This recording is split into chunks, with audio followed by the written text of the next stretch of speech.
Master মশাই মনে হলো তার উত্তরটি ভুল, তাই তিনি নরেন্দ্রকে শাস্তি দিলেন।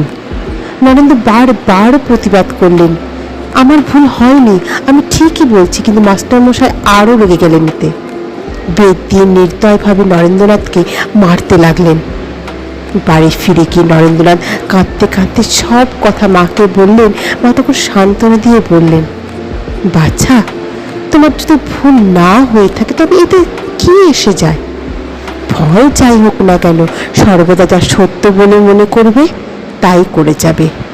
মায়ের এই উপদেশের পরিপূর্ণ রূপ নরেন্দ্রনাথ দেখেছিলেন গুরু শ্রীরামকৃষ্ণের মধ্যে। শ্রীরামকৃষ্ণ বলতেন, আচরণে দেখাতেন সত্য কলির তপস্যা।